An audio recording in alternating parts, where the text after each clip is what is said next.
اس لیے مراقبہ کی، ذکر اذکار کی، تہجد کی، اعمال کی پابندی سالک کے لیے ضروری ہے۔ اور آج کل کے سالک تو بس یہ چاہتے ہیں ہمیں کچھ نہ کرنا پڑے، جو کرنا ہے پیر صاحب خود ہی کر لیں، بس جو کرنا ہے وہ پیر صاحب ہی کریں، وہ جانے، ان کا کام جانے۔ اس لیے آتے ہیں تو آج کل آ کے پیر صاحب سے 3 باتیں کرتے ہیں۔ آج کل مرید حضرات کیا باتیں کرتے ہیں؟ پیر صاحب سے 3 باتیں کرتے ہیں۔ پہلی بات آتے ہی کرتے ہیں، حضرت میں نے بڑے بزرگوں کو دیکھا ہے اور بڑے بزرگوں کے پاس رہا ہوں، مگر میں نے بیعت آپ سے کی ہے، یعنی احسان جتلاتے ہیں کہ بڑے پیر ملتے تھے، مارکیٹ میں بہت بہتات تھی پیروں کی، مگر حضرت صاحب میں نے آپ کو چنا ہے، یعنی میرا آپ پر احسان ہے، دوسرے لفظوں میں۔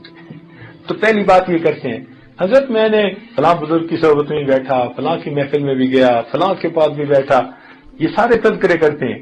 اب تذکرے کر کے پھر کہتے ہیں بس حضرت میں نے آپ سے بیعت کی، بس حضرت مجھ سے تو کچھ ہوتا نہیں، آپ ہی توجہ ڈال دیں،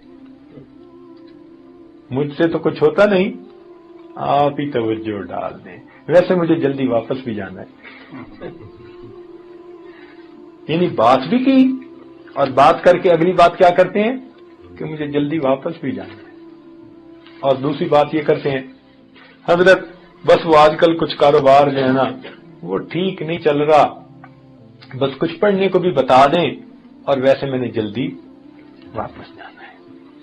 اور تیسری بات کرتے ہیں، حضرت بس وہ بیوی جو ہے نا وہ پوری طرح ہر بات نہیں مانتی، کچھ پڑھنے کو بھی بتا دیں، وہ میری مٹھی میں آ جائے، ویسے میں نے جلدی گھر جانا ہے۔ یہ 3 باتیں کرتے ہیں۔ پہلا اعلان کہ بس مجھ سے وظیفے ورد تو ہوتے نہیں، بس آپ ہی کچھ توجہ فرما دیں، چلو۔ اور دوسری بات کاروبار کی، اور تیسری بات گھر بار کی، بس 3 باتیں کر کے کہتے ہیں ویسے میں نے جلدی گھر جانا۔ تو اب بتائیں کہ پھر پیر حضرات کیا کریں؟ جب ایک بندہ علاج کا ٹائم ہی نہیں دے رہا، کبھی ایسا ہوا کہ آپ ہسپتال میں گئے ہو اور آپ نے کہا ڈاکٹر صاحب طبیعت میری بڑی خراب ہے، تو آپ نے جو کرنا ہے کریں، مگر مجھے جلدی واپس جانا ہے۔ ڈاکٹر کہے گا جناب ایڈمٹ ہونا پڑے گا، تو بھئی مشائخ اگر کہیں کہ بھئی آپ محفل میں آئیں، مراقبے میں آئیں، ذکر میں آئیں، آپ اجتماع پہ آئیں، تو یہ بھی تو ایڈمٹ کرنے والا مسئلہ ہوتا ہے نا۔ تو اس لیے ہمیں اس علاج کی بھی فکر کرنی چاہیے۔